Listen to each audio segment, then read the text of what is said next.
جو ہمارا پارٹی کا بہت سینئر لیڈر بھی ہے اور بہت بڑا انہوں نے کنٹریبیوشن ہے، اور خاص کر جو اس کرائسس میں اس نے جو اپنی جدوجہد کی، ہم اس کو خراج تحسین پیش کرتے ہیں۔ لیکن کچھ کمپین چلا رہے ہیں کوئی یوٹیوبرز جو باہر بیٹھے ہیں، اور شرف خان کے بارے میں یا ہمارے پرویز الہی صاحب کے بارے میں، شاہد قریشی صاحب کے بارے میں بھی انہوں نے یہ اس قسم کی کمپین چلائی ہے۔ ایک بات ہم بالکل واضح کرتے ہیں، ہم اپنے ملک میں آئین کی بالادستی اور قانون کی حکمرانی چاہتے ہیں، اور ہماری جدوجہد اس کے لیے رہے گی۔ ہماری فوج ہمارا ادارہ ہے،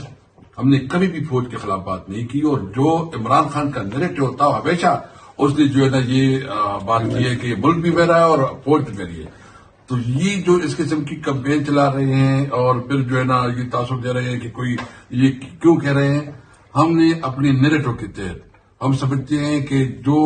ہمارے ملک میں جس چیز کی ہم جدوجہد کر رہے ہیں وہ بالکل واضح ہے۔ نمبر 1، ہم آئین کی بالادستی چاہتے ہیں، ہم قانون کی حکمرانی چاہتے ہیں، ہم سویلین سپریمیسی چاہتے ہیں، اور ہم چاہتے ہیں کہ پارلیمنٹ جو ہے نا وہ مضبوط ہو اور ہماری عدلیہ آزاد ہو۔ اس کے لیے ہم کرتے ہیں، تو ہم اس قسم کی کمپین کی مذمت کرتے ہیں۔ مجھے جو کیا نام ہے، عادل راجہ اور حیدر مہدی، تو میں ان سے میں تمام پاکستانیوں کو، اپنی پی ٹی آئی ورکر کو کہتا ہوں کہ اس قسم کی کسی بھی پروپیگنڈے کو آپ جو ہے نا اپنے سامنے مطلب اس کے اوپر اعتماد نہ کریں، اور تحریک انصاف کا جو ہے نا اس کے ساتھ کوئی تعلق نہیں ہے۔ تحریک انصاف کا اپنا ترجمان ہے، اپنا میڈیا ہے،